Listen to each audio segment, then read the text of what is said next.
শুধু তাই নয়, ঘরের ছোট বাচ্চা যারা রয়েছে, প্রাপ্তবয়স্ক যারা, তারা তো অবশ্যই, কিন্তু যারা অপ্রাপ্তবয়স্ক তাদেরকেও উৎসাহিত উদ্বুদ্ধ করে আমাদেরকে এভাবে এই কাজে জড়িয়ে দেওয়া উচিত।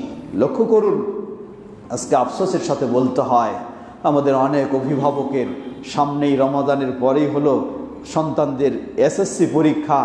আমরা একজন মুসলিম বাবা মা হয়েও সন্তানদেরকে বলি, তোমার এসএসসি পরীক্ষার রেজাল্ট ভালো করতে হবে, তোমার রোজা রাখার দরকার নেই, সালাতে যাওয়ার দরকার নেই। লা হাওলা ওয়ালা কুওয়াতা ইল্লা বিল্লাহ।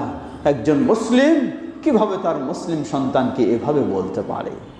মনে রাখবেন, আপনি আপনার সন্তানকে যখন আল্লাহর আনুগত্য থেকে দূরে রাখতে চান, এই সন্তানকে আল্লাহ আপনার আনুগত্য থেকে দূরে রাখবে। এর অর্থ হলো আপনি আপনার সন্তানকে বেনামাজি বানাচ্ছেন, আপনার সন্তানকে বেরোজাদার বানাচ্ছেন, আপনার সন্তানকে বেদিন বানাচ্ছেন। সে যতই শিক্ষিত হোক, যতই উন্নত হোক, আল্লাহ সুবহানাহু ওয়া তাআলা ওই সন্তানকে আপনারও অবাধ্য সন্তান বানিয়ে দিবেন। বেনামাজি হওয়ার কারণে বাবা মার প্রতি তার সদাচরণ থাকবে না, বেদিন হওয়ার কারণে বাবা মার প্রতি সদাচরণ থাকবে না, বেরোজাদার হওয়ার কারণে বাবা মার প্রতি তার কোনো শ্রদ্ধাভাজন থাকবে না। বাস্তবে তাই আজকে আমরা পাচ্ছি। উপরন্তু আমাদের উচিত, হাদিসটি সহিহুল বুখারীর, একজন মহিলা সাহাবী কি বলছেন একটু লক্ষ্য করুন। তিনি বলছেন, প্রথম হিজরি, দ্বিতীয় হিজরিতে রমাদানের সিয়াম শুরু হলো। প্রথম হিজরিতে রমাদানের সিয়াম ছিল না। নির্দেশ দেওয়া হলো মদিনার গলিতে অলিতে যে আজকে আশুরায় মুহররমের সিয়াম পালন করতে হবে।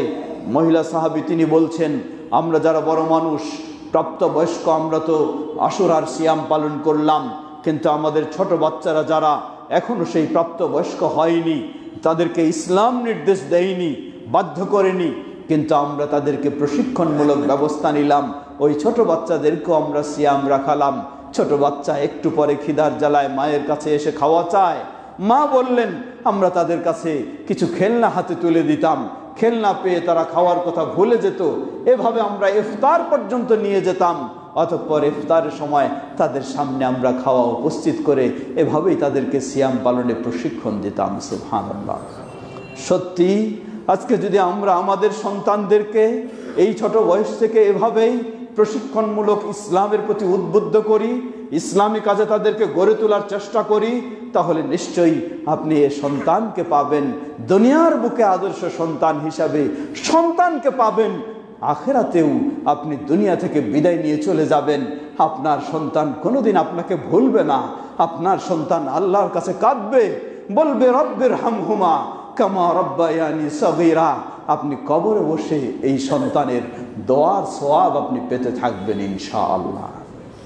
সমবেত মুসল্লিবৃন্দ, আসুন রমাদানকে আমরা সেভাবে কাজে লাগানোর চেষ্টা করি, নিজেদেরকে গড়ে তুলি, নিজেদের ঈমান আকীদাকে আরো সুন্দর করি, নিজেদের সন্তানদেরকে, পরিবারের সকল সদস্যদেরকে সেভাবেই এগিয়ে নেওয়ার চেষ্টা করি।